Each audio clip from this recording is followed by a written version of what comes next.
বন্ধুরা নমস্কার, আমি ছোটন সাহা। আজকে যে ভিডিওটা আপনাদের সামনে নিয়ে এসেছি অবশ্যই গুরুত্বপূর্ণ ভিডিও। এটি 786-র উপর যে ভিডিওটা সেটাই আমি দেখাতে চলেছি। তো ভিডিওটা একটু অবশ্যই মন দিয়ে দেখবেন আর অবশ্যই একটি ফলো করে দেবেন এই ধরনের ভিডিও পেতে।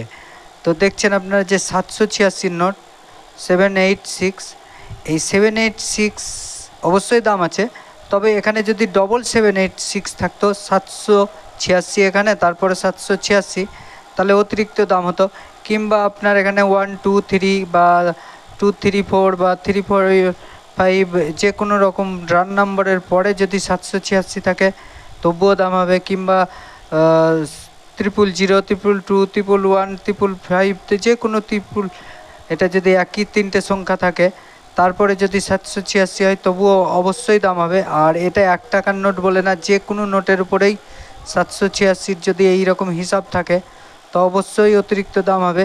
এবং যত পুরনো নোটের মধ্যে হবে, যেমন এই 1 টাকার নোটটা অবশ্যই পুরনো 1976 সালের, তো এই ধরনের যদি আরও পুরনো হয় সেই নোটে থাকে তো আরও বেশি দাম হবে। এবং ডবল 786 মাথায় রাখবেন, এটা অতিরিক্ত দাম হয়। এবং ট্রিপল যে কোনো ট্রিপল নাম্বার বা সেম একই নাম্বার 000 বা 111 বা রান নাম্বার থাকলে তবে অতিরিক্ত দাম হবে। ভিডিওটা আশা করি আপনাদেরকে বোঝাতে পারলাম।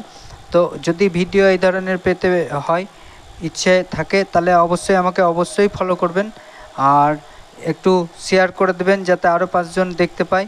আর ভালো লাগলে লাইক করবেন। ধন্যবাদ।